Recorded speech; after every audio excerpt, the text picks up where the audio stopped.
السلام علیکم ناظرین، میں ہوں فیضان الہی۔ بات کریں گے افغانستان کے موجودہ صورتحال کے حوالے سے۔ جو بائیڈن نے بیان دیا ہے کہ 31 دسمبر سے پہلے جو امریکہ ہے وہ افغانستان سے اپنی افواج کا جو انخلا ہے وہ مکمل کر لے گا اور امریکہ اپنی اگلی نسل کو افغان جنگ میں قربانی کا بکرا نہیں بنائے گا۔ لیکن اس کے علاوہ امریکہ کے اندر جو بائیڈن کو بہت تنقید کا سامنا ہے اس حوالے سے کہ جس انداز سے فوج کو نکالا گیا ہے وہ ایسے لگتا ہے جیسے امریکہ افغانستان کے اندر جنگ ہار چکا ہے۔ اس حوالے سے کافی تنقید کا سامنا ہے اور آج جو امریکن وزیر خارجہ ہے، جو سیکرٹری آف اسٹیٹ ہے اینتھنی بلنکن، انہوں نے فون کیا ہے پاکستان کے فارن منسٹر شاہ محمود قریشی کو، ان سے دو طرفہ تعلقات کے حوالے سے بات چیت کی ہے اور مختلف امور پر جو باہمی دلچسپی کے امور ہیں ان پر بات چیت کی ہے اور افغانستان کے اندر کی صورتحال اور امن عمل کے حوالے سے بھی بات چیت ہوئی ہے۔ لیکن آج ہم بات کریں گے افغانستان کے اندر جو موجودہ صورتحال ہے اس حوالے سے، اور نمبر 2 پہ پوائنٹ کریں گے پاکستان کے جو رشیا کے جو طالبان کے ایک وفد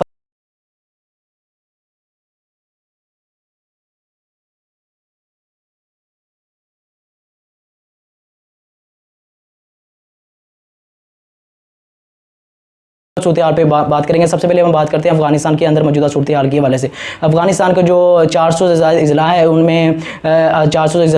اکثر اضلاع پر افغان جو طالبان ہیں ان کی افغان فورسز کے ساتھ جھڑپیں جاری ہیں اور طالبان 200 سے زائد جو اضلاع ہیں وہ مکمل قبضہ کر چکے ہیں۔ اور اس کے علاوہ طالبان نے جو پالیسی اپنائی ہے افغانستان کی جو سرحدی علاقوں کے ذریعے طالبان جو ہے وہ زیادہ حملے کریں۔ اگر ہم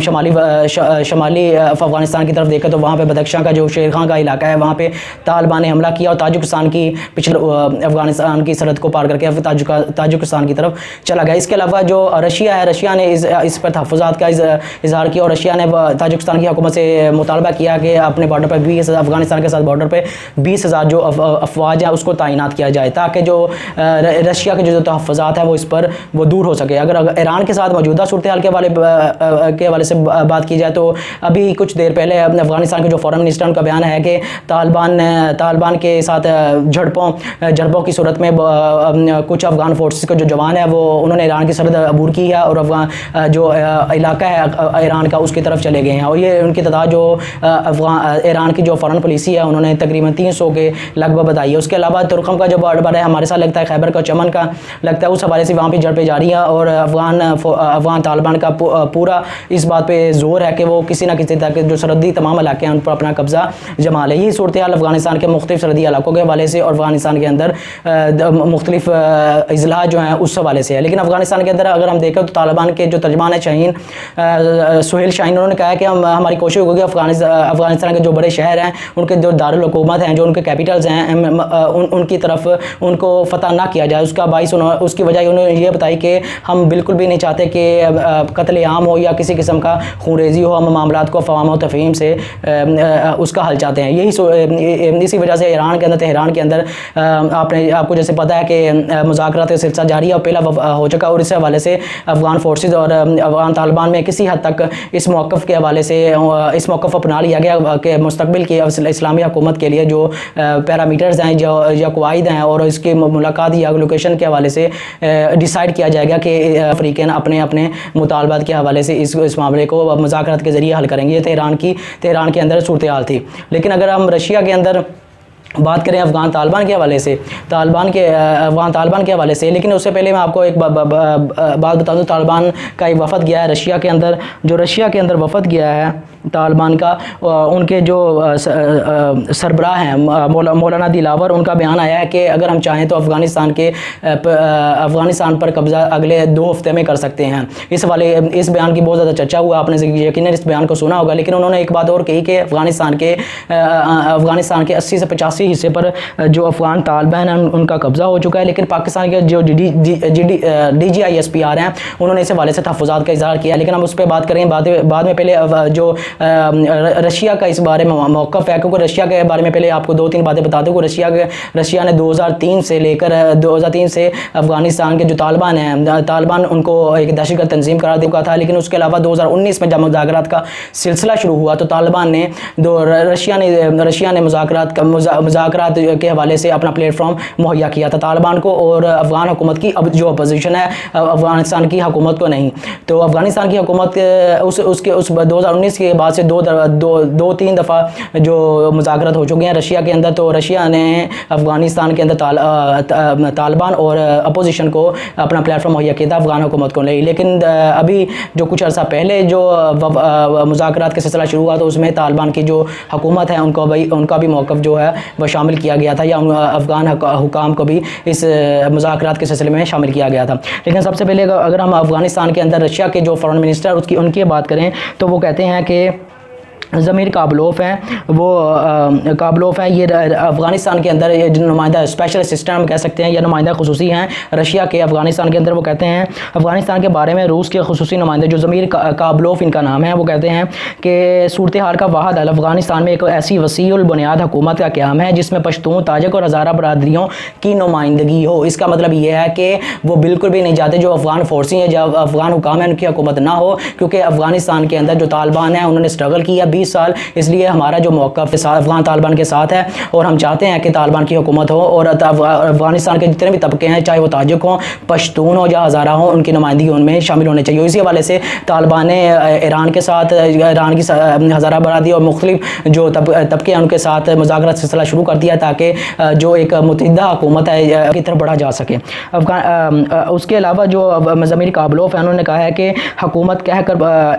ضمیر کابلوف جو افغانستان کی موجودہ حکومت کو ایک کٹ پتلی حکومت کہہ کر پکارتے ہیں. ان کا کہنا ہے کہ مستقبل کی افغانستان کی حکومت میں افغانستان کی موجودہ حکومت کا کوئی کردار نہیں ہوگا کیونکہ طالبان ان کے ساتھ بات بھی کرنے کے لیے تیار نہیں ہیں. یعنی وہ اس حقیقت کا ادراک رکھتے ہیں کہ طالبان بنیادی طور پہ اپنے نظریوں پہ کمپرومائز نہیں کریں گے. وہ درک بات ہے افغانستان کے جو طالبان جو ہے وہ اس حوالے سے جو افغان حکام ہیں ان کی شریعت کے خلاف جو کوئی بھی ان کا کوئی وہ موقف ہوگا اس کو بالکل بھی نہیں اپنائیں گے بلکہ رد کریں گے. اس کے علاوہ ضمیر کابلوف نے کہا کہ طالبان دہشت گرد تھے اور ان میں کچھ اب بھی ملکی سطح پر دہشت گردی میں ملوث ہے, لیکن وہ ہمارے علاقائی مفادات اور سینٹرل ایشیا میں ہمارے اتحادیوں کے لیے کوئی خطرہ نہیں ہے. اس سے آپ اندازہ لگا سکتے ہیں ہم پہلے ان کو دہشت گرد سمجھتے تھے, رشیا کا یہ کہنا ہے کہ لیکن اب ہمارا خیال میں ایسا کوئی معاملہ نہیں ہے, نہ ہی ہمیں ایسا کوئی خطرہ ہے, نہ ہی علاقائی جو فورسز ہیں یا اتحادی ممالک ہیں انہیں ہی ہم ان سے کوئی خطرہ محسوس کرتے ہیں. روس کے نمائندہ خصوصی کے مطابق وسیع ٹرائکا مطلب روس چین اور پاکستان, روس چین امریکہ اور پاکستان طالبان کو اسلامی امارت کے منصوبوں کے حوالے سے اپنے لب و لہجے میں نرمی لانے میں کامیاب ہوا ہے. رشیا جو یہ موقف آیا طالبان کے حوالے سے نرمی کا, رشیا نے اس میں اپنا کردار ادا کیا ہے, یہ رشیا کا کہنا ہے. وہ کہتے ہیں کہ سابق رشین یونین آف افغانستان کے ڈپٹی چیئرمین ولادیمیر کوچلوف نے رشیا 29 سے بات کرتے ہوئے کہا کہ وہ طالبان سے ایسے افراد کا تاثر دے رہے ہیں جو افغانستان کے منشیات کے مسئلے پر قابو پا لیں گے. وہ جو رشیا کے یونین آف رشین کے جو ڈپٹی چیئرمین ہیں ولادیمیر کوچلوف, انہوں نے چینل 24 کو انٹرویو دیتے ہوئے کہا کہ ہمیں امید ہے کہ افغانستان کے اندر جو طالبان ہیں وہ جو منشیات ہے جو ان کے پوسٹ ہوتی ہے اس پہ جس طرح پہلے 1996 میں قابو پایا تھا اس دفعہ بھی وہ اس پر قابو پا لیں گے. اور کیونکہ رشیا کے اندر بہت سے ایسے لوگ ہیں, ہزاروں کی تعداد میں جو لوگ مر جاتے ہیں کیونکہ افغانستان کے اندر سے یہاں سے منشیات مختلف ممالک کو امپورٹ ہوتی ہے. اب بات کریں گے افغانستان کے اندر جو ہمارے فارن منسٹر شاہ محمود قریشی نے بیان دیا ہے. در حقیقت پاکستان کا جو موقف ہے وہ تو بالکل واضح ہے, لیکن آج جو DGISPR اور پاکستان کے فارن منسٹر جو بیان دیا ہے وہ ایک پاکستان کی ایک اسٹریٹ جو پالیسی ہے اس کا اظہار ہے. شاہ محمود قریشی نے جو آج پاکستان کی جو سینٹ ہے اس میں اس کی جو قائمہ کمیٹی ہے فورن افیئر کے حوالے سے اس اجلاس کی صدارت کی ہے. شری رحمان نے سینیٹر شری رحمان نے اس حوالے سے بریفنگ دی ہے شاہ محمود قریشی نے پاکستان کے جو نیشنل سیکورٹی ایڈوائزر ہیں معین یوسف نے. تو شاہ محمود قریشی کا پہلا بیان ہم پڑھ لیتے ہیں. وہ کہتے ہیں کہ شاہ محمود قریشی نے کمیٹی کو بریفنگ دیتے ہوئے کہا کہ سیاسی رہنماؤں کی رائے تھی کہ افغان صورتحال پر سیکورٹی ادارے اعتماد میں لیں. قومی سلامتی کمیٹی کے اجلاس میں آرمی چیف قمر جاوید باجوہ اور DGISPR ISI lieutenant general Faiz Hameed نے بریفنگ دی اور سوالات کے جوابات دیے. عید سے قبل قومی سلامتی کمیٹی کی ایک اور نشست ہوگی, یعنی اس حوالے سے ایک اور نشست ہوگی. اور انہوں نے کہا کہ